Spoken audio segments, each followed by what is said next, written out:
ಮಾಹಿತಿ ಹಕ್ಕು ಕಾಯ್ದೆ ದುರ್ಬಲಗೊಳಿಸುತ್ತಿರುವ ಆಯುಕ್ತರು ಕ್ರಮ ಕೈಗೊಳ್ಳದಿದ್ದರೆ ರಾಜಭವನದ ವಿರುದ್ಧವೇ ಕಾನೂನು ಹೋರಾಟದ ಎಚ್ಚರಿಕೆ ನೀಡಿದ ಭೀಮಪ್ಪ ಗಡ. ರಾಜ್ಯ ಮಾಹಿತಿ ಆಯೋಗದ ಮುಖ್ಯ ಆಯುಕ್ತರು ಮತ್ತು ಆಯುಕ್ತರ ವಿರುದ್ಧ ಕೇಳಿಬಂದಿರುವ ಗಂಭೀರ ಭ್ರಷ್ಟಾಚಾರ ಹಾಗೂ ನಿಯಮ ಉಲ್ಲಂಘನೆ ಆರೋಪಗಳ ಕುರಿತು ಕ್ರಮ ಜರುಗಿಸದಿದ್ದರೆ ನ್ಯಾಯಾಲಯದಲ್ಲಿ ಕಾನೂನು ಹೋರಾಟ ನಡೆಸುವುದಾಗಿ ಉತ್ತರ ಕರ್ನಾಟಕ ಹೋರಾಟ ಸಮಿತಿ ಅಧ್ಯಕ್ಷ ಹಾಗೂ ಮಾಹಿತಿ ಹಕ್ಕು ಕಾರ್ಯಕರ್ತ ಭೀಮಪ್ಪ ಗಡದವರು ರಾಜ್ಯಪಾಲರಿಗೆ ಬರೆದ ಪತ್ರದಲ್ಲಿ ಖಡಕ್ ಎಚ್ಚರಿಕೆ ನೀಡಿದ್ದಾರೆ. ರಾಜ್ಯದಲ್ಲಿರುವ ಸಾಮಾಜಿಕ ಹೋರಾಟಗಾರರು ಮತ್ತು ಮಾಹಿತಿ ಹಕ್ಕು ಕಾರ್ಯಕರ್ತರು ರಾಜ್ಯ ಮಾಹಿತಿ ಆಯೋಗದ ಆಯುಕ್ತರ ವಿರುದ್ಧ ವಿವಿಧ ರೀತಿಯ ಗಂಭೀರ ಸ್ವರೂಪದ ದೂರುಗಳನ್ನು ದಾಖಲೆ ಸಮೇತ ಸರ್ಕಾರದ ಮುಖ್ಯ ಕಾರ್ಯದರ್ಶಿಗಳಿಗೆ ಹಾಗೂ ಸಿಬ್ಬಂದಿ ಮತ್ತು ಆಡಳಿತ ಸುಧಾರಣಾ ಇಲಾಖೆಗೆ ಸಲ್ಲಿಸಿದರು. ಸರ್ಕಾರವು ಅಗತ್ಯ ಕ್ರಮಕ್ಕಾಗಿ ಈ ದೂರುಗಳನ್ನು ರಾಜಭವನಕ್ಕೆ ಕಳುಹಿಸಿ ಸುಮಾರು 5 ತಿಂಗಳುಗಳು ಕಳೆದರೂ ರಾಜ್ಯಪಾಲರು ಇದುವರೆಗೂ ಯಾವುದೇ ಸೂಕ್ತ ಕ್ರಮ ಕೈಗೊಂಡಿಲ್ಲ. ಈ ಹಿನ್ನೆಲೆಯಲ್ಲಿ ರಾಜಭವನದ ಅಧಿಕಾರಿಗಳನ್ನೇ ಹೊಣೆಗಾರರನ್ನಾಗಿ ಮಾಡಿ ನ್ಯಾಯಾಲಯದಲ್ಲಿ ಪ್ರಕರಣ ದಾಖಲಿಸುವುದಾಗಿ ಪತ್ರದಲ್ಲಿ ತಿಳಿಸಲಾಗಿದೆ. ಇವತ್ತೇನಾಗಿದೆ ಅಂದ್ರೆ ಭ್ರಷ್ಟರಿಗೆ ಸಿಂಹ ಸ್ವಪ್ನವಾಗಿರ್ತಕ್ಕಂಥ ಮಾಹಿತಿ ಹಕ್ಕು ಕಾನೂನನ್ನು ಈಗಿರ್ತಕ್ಕಂಥ ಮಾನ್ಯ ಮುಖ್ಯ ಮಾಹಿತಿ ಆಯುಕ್ತರು ಹಾಗೂ ಆಯುಕ್ತರುಗಳು ಸೇರಿಕೊಂಡ ಇವತ್ತು ಆ ಕಾನೂನನ್ನು ಒಂದು ದುರ್ಬಲಗೊಳಿಸಲಿಕ್ಕೆ ಹೊಂಟಿದ್ದು ನಮಗೆಲ್ಲ ಕಂಡು ಬಂದಿದೆ. ಯಾವ ರೀತಿಪ್ಪ ಅಂದ್ರೆ ಮೊದಲನೇದಾಗಿ ಈಗಿರ್ತಕ್ಕಂಥ ಮಾಹಿತಿ ಆಯುಕ್ತರು ಮತ್ತು ಆಯುಕ್ತರುಗಳನ್ನ ನೇಮಕ ಮಾಡುವ ಸಮಯದಲ್ಲಿ ಶೋಧನಾ ಸಮಿತಿ ಮಾಡಿ ಇವ್ರು ನೇಮಕ ಆಗಿಲ್ಲ. ಇವತ್ತು ಸರ್ವೋಚ್ಚ ನ್ಯಾಯಾಲಯ ಏನು ತೀರ್ಪು ಹೇಳ್ತದೆ ಅಂದ್ರೆ ಮಾಹಿತಿ ಆಯುಕ್ತರ ನೇಮಕ ಮಾಡೋಕ್ಕಿಂತ ಮುಂಚೆ ಶೋಧನಾ ಸಮಿತಿ ಮಾಡಿ ಆ ಮುಖಾಂತರ ನೇಮಕ ಮಾಡ್ಬೇಕಂದ್ರೆ ನಮ್ಮ ಸರ್ಕಾರ ನಿಯಮವನ್ನು ಉಲ್ಲಂಘನೆ ಮಾಡಿ ಇವ್ರನ್ನೆಲ್ಲ ನೇಮಕ ಮಾಡಿದೆ. ಈಗಾಗಲೇ ಉಚ್ಚ ನ್ಯಾಯಾಲಯದಲ್ಲಿ ಈ ಕುರಿತು ಪ್ರಕರಣ ನಡೀತದೆ ಅಂತ ಕೂಡ ನಾನು ಹೇಳಿ ಬೈತಾ ಇದ್ದೀನಿ. ಅದಲ್ಲದೆ ಈಗಿರ್ತಕ್ಕಂಥ ಮಾಹಿತಿ ಆಯುಕ್ತರು ಏನು ಮಾಡಿದ್ರಪ್ಪ ಬಂದ್ಗಳೇ 25 ಅರ್ಜಿಗಿಂತ ಹೆಚ್ಚು ಅರ್ಜಿ ಹಾಕುವಂಗಿಲ್ಲ. 25ಕ್ಕಿಂತ ಹೆಚ್ಚು ಅರ್ಜಿ ಹಾಕಿದರೆ ಅದು ಮಾಹಿತಿ ಹಕ್ಕು ಕಾನೂನನ್ನು ದುರುಪಯೋಗ ಪಡಿಸ್ಕೊಂಡಂತೆ. ಆದ್ದರಿಂದ ಅಂಥ ಕಾರ್ಯಕರ್ತರನ್ನು ನಾವು ಕಪ್ಪು ಪಟ್ಟಿಗೆ ಸೇರಿಸು ಅಂತೇಳಿ ಸುಮಾರು 27-28 ಜನರನ್ನು ಈಗಾಗಲೇ ಇವರು ಕಪ್ಪು ಪಟ್ಟಿಗೆ ಸೇರಿಸಿಬಿಟ್ಟಿದ್ದಾರೆ.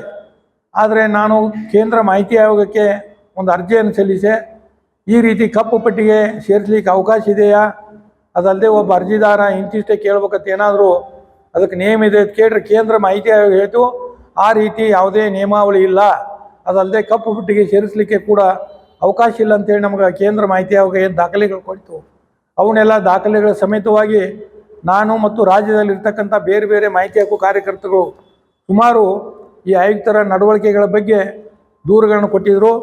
ಸರ್ಕಾರ ಏನು ಮಾಡಿದೆ ಅಂದ್ರೆ ಆ ದೂರನ್ನು ಗಂಭೀರವಾಗಿ ಪರಿಶೀಲಿಸಿ ಈ ನಿರ್ಧಾರವನ್ನು ತೆಗೆದುಕೊಳ್ಳೋದು ರಾಜ್ಯಪಾಲರಿಗೆ ಬಿಟ್ಟರೆ ಆ ಮಾನ್ಯ ಗೌರವಾನ್ವಿತ ರಾಜ್ಯಪಾಲರಿಗೆ ಈ ಪ್ರಸ್ತಾವನೆಯನ್ನು ಸರ್ಕಾರ ಕಳಿಸಿಕೊಟ್ಟಿದೆ. ಎಂದಪ್ಪ ಅಂದ್ರೆ ದಿನಾಂಕ 27/1/2026 ಈ ಮಾಹಿತಿ ಆಯುಕ್ತರು ಮತ್ತು ಆಯುಕ್ತರ ಮೇಲೆ ಕ್ರಮಕ್ಕೆ ಗವರ್ನರ್ಗೆ ಪ್ರಸ್ತಾವನೆ ಹೋಗಿದೆ. ಸುಮಾರು 5 ತಿಂಗಳಾದರೂ ಕೂಡ ಮಾನ್ಯ ರಾಜ್ಯಪಾಲರು ಇನ್ನೂವರೆಗೆ ಕ್ರಮ ಕೈಗೊಂಡಿಲ್ಲ. ಆದ್ದರಿಂದ ನಾವು ರಾಜ್ಯಪಾಲರಿಗೆ ಪತ್ರ ಬರೆದು ವಿನಂತಿ ಮಾಡಿದ್ದೀವಿ.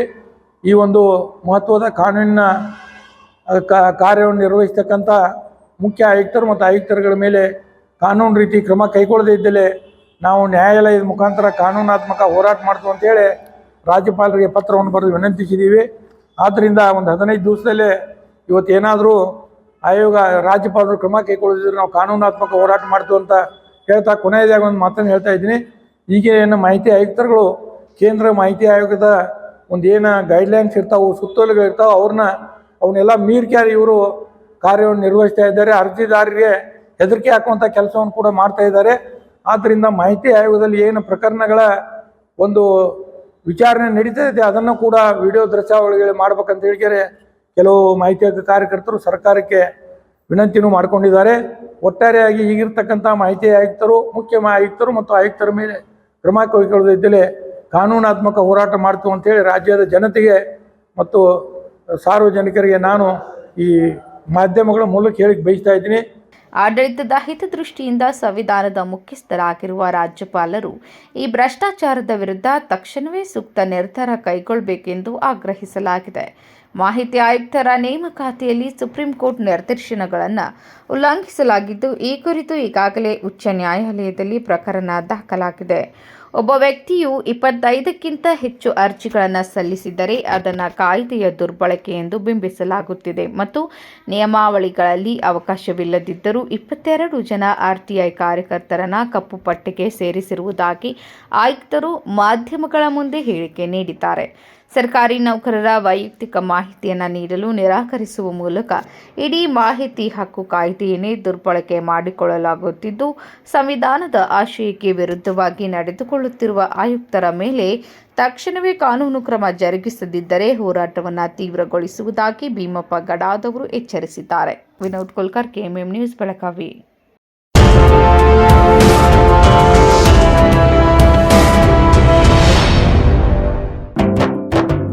जले दीप अंगना में होगी रोशन दुनिया, पलकों तले छा जाए चांद तारों का साया, रंगोली में खिले रंग खुशियों के भी तराने, तन मन झिलमिल जाए हर पल होंगे सुहाने, ये अटूट बंधन खिले हर आशियाना, रंग वस्त्रों का खजाना मन भाए आराधना, आराधना मारुति गली बेलगाम, मन भाए आराधना.